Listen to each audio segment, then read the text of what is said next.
Assalamualaikum warahmatullahi wabarakatuh. Selamat pagi yang terhormat kepada Ibu Erna Saparia dan teman-teman yang saya banggakan. Pada hari ini, saya akan bertugas sebagai moderator yang akan memandu kegiatan diskusi pada hari ini yang berjudul Manajemen Bencana Gunung Meletus. Di sini saya akan menyebutkan anggota-anggota saya. Yang pertama, saya sendiri Muhammad Samiri Pandi, Kania Maulida, Amelia Sri Mulyani, Jeremy Rozul, Patan Alafia, Putri Amanda, Jaradita Dirsiani, Cahya Mahbub, Brida Waliyah, dan Nopri Pujanati. Setelah perkenalan, langsung saja pembacaan materinya.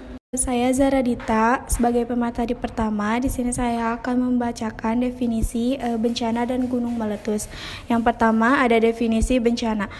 Bencana alam atau natural disaster merupakan suatu peristiwa alam yang mengakibatkan dampak besar bagi populasi manusia.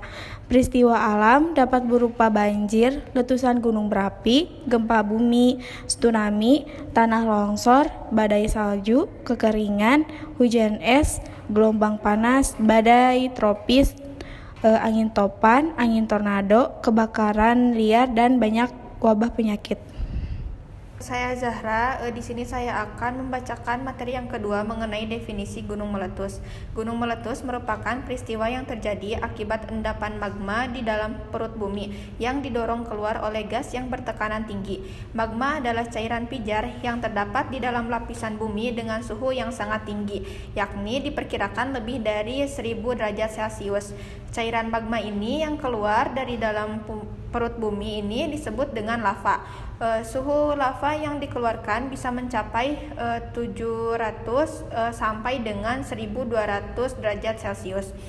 Letusan gunung berapi yang membawa batu dan abu dapat menyembur sampai sejauh radius 18 km atau lebih, sedangkan lavanya bisa membanjiri sampai sejauh radius 90 km. Tidak semua gunung berapi sering meletus, tetapi gunung berapi yang sering meletus disebut dengan gunung berapi aktif. Selanjutnya, saya Pia yang akan menjelaskan tentang penyebab gunung meletus. Menurut artikel Widyananda 2020 mengatakan bahwa terdapat 5 penyebab dari gunung meletus. Yang pertama, peningkatan kegempaan vulkanik, aktivitas yang tidak biasa pada gunung berapi, seperti frekuensi gempa bumi meningkat yang mana dalam sehari bisa terjadi puluhan kali gempa tremor yang tercatat di alat seismograf.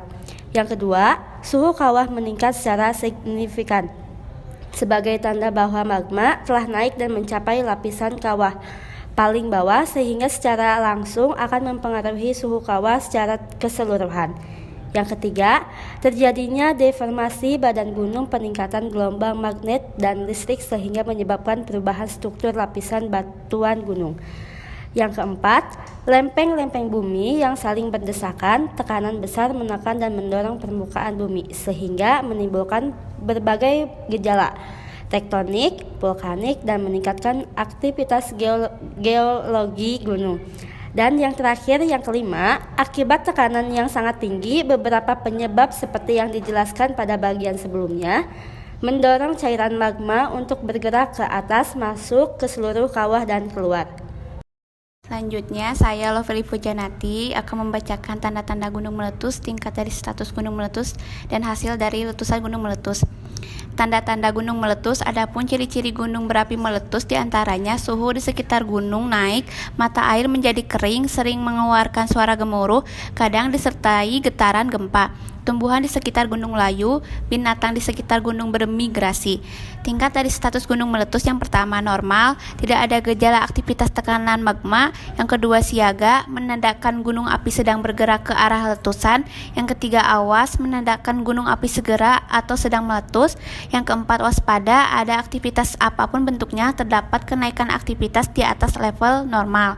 Hasil dari letusan gunung meletus, adapun hasil letusan gunung berapi antara lain berupa menurut Badan Nasional Penanggulangan Bencana 2014 yaitu gas vulkanik, karbon monoksida, karbon dioksida, lava encer dan lava kental, lahar, abu letusan gunung berapi dan awan panas.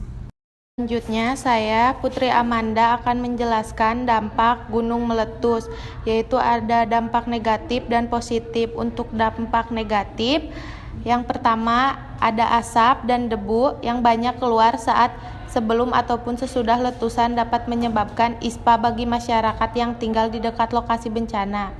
Yang kedua, dengan meletusnya gunung berapi, maka otomatis segala aktivitas penduduk menjadi lumpuh sehingga ekonomi tidak berjalan dengan semestinya. Yang ketiga, lapa dan lahar akan merusak semua yang dilaluinya seperti hutan, sungai, lahan pertanian maupun pemukiman penduduk. Untuk yang keempat, karena lahar merusak hutan sekitar, maka akan mempengaruhi ekosistem hayati wilayah tersebut. Untuk yang kelima, terjadinya pencemaran udara karena saat terjadi mengeluarkan debu dan gas beracun yang mengandung sulfur dioksida, hidrogen sulfida, nitrogen dioksida. Untuk yang keenam, mengganggu pariwisata yang terdapat pada titik tertentu yang mana sebelum terjadi bencana menjadi tujuan destinasi wisata. Dengan letusan gunung berapi, beberapa lokasi wisata ditutup sehingga menghambat laju ekonomi. Selanjutnya, saya Amelia Sri Mulyani akan membacakan dampak positif. Dampak positif pada letusan gunung berapi yang pertama, saat terjadi letusan banyak batu-batu berbagai ukuran yang dimuntahkan gunung yang mana dapat dimanfaatkan oleh masyarakat sekitar sebagai bahan bangunan. Yang kedua, besarnya volume material vulkanik selama letusan berlangsung ternyata membawa berkah tersendiri bagi masyarakat sekitar karena memiliki profesi baru yakni sebagai penambang pasir. Yang ketiga, tanah-tanah sekitar gunung yang terkena material letusan akan semakin subur. Tentu saja hal ini sangat menguntungkan para petani di mana mereka tidak perlu mengeluarkan biaya lagi untuk membeli pupuk. Selanjutnya, setelah gunung meletus biasanya muncul mata air magdani, yaitu mata air yang kaya dengan kandungan mineral. Selanjutnya, selain itu muncul pula sumber air panas secara bertahap dan periodik. Hal ini tentu saja dapat dimanfaatkan masyarakat untuk kesehatan kulit. Lalu, pada wilayah yang sering terjadi letusan gunung berapi sangat potensial untuk dijadikan pembangkit listrik tenaga panas bumi yang tentu saja bernilai ekonomis.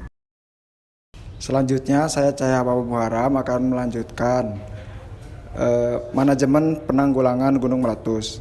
Menurut Nurjanah DKK, tahun 2013, tindakan atau bentuk yang perlu dipersiapkan dalam menghadapi kesiapsiagaan bencana gunung meletus meliputi 1. Simulasi bencana merupakan kegiatan pelatihan evakuasi. Jika alarm peringatan dini terjadi, maka masyarakat akan lari menuju arah jalur evakuasi. Yang kedua, pemakaian alat pelindung diri atau APD. Yang ketiga, membuat jalur evakuasi sangat penting dilakukan untuk meminimalkan terjadinya korban jiwa.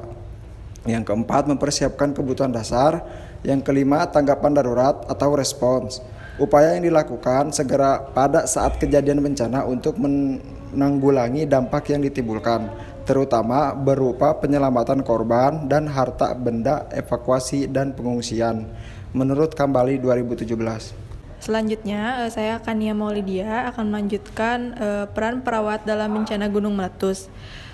Pertama, peran perawat pada prabencana. Perawat mengikuti pendidikan dan pelatihan bagi tenaga kesehatan dalam penanggulangan ancaman bencana untuk setiap fasenya. Kedua, perawat ikut terlibat dalam berbagai dinas pemerintah, organisasi lingkungan, Palang Merah Nasional, maupun lembaga-lembaga kemasyarakatan dalam memberikan penyuluhan dan simulasi persiapan menghadapi ancaman bencana kepada masyarakat.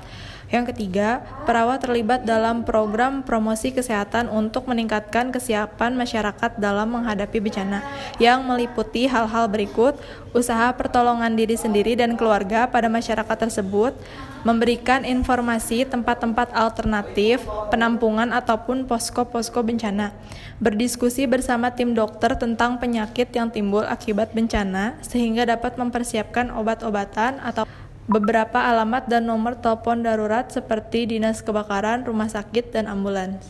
Saya Rida Awalia akan melanjutkan tentang peran perawat dalam intra bencana. Yang pertama, bertindak cepat melakukan pertolongan pertama.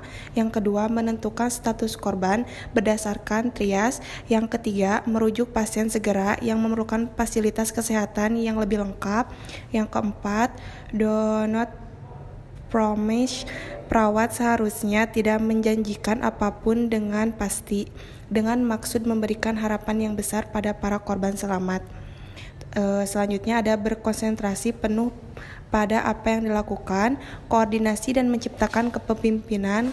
Yang terakhir, untuk jangka panjang bersama-sama pihak yang terkait dalam mendiskusikan dan merancang master plan of revitalizing, biasanya untuk jangka waktu 30 bulan pertama.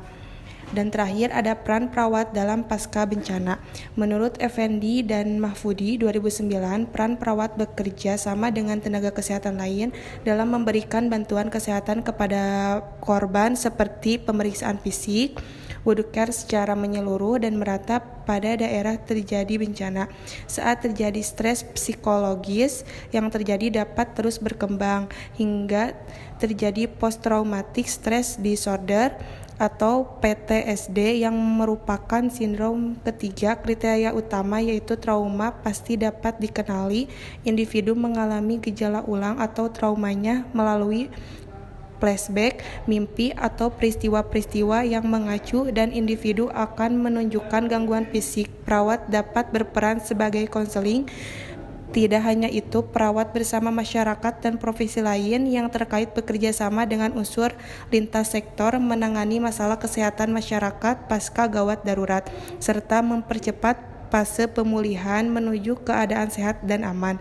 Selain itu, perawat dapat melakukan pelatihan-pelatihan keterampilan dan fasilitasi dan berkolaborasi dengan instansi ataupun LSM yang bergerak dalam bidang itu, sehingga diharapkan masyarakat sekitar daerah bencana akan mampu membangun kehidupannya ke depan lewat kemampuan yang dimilikinya.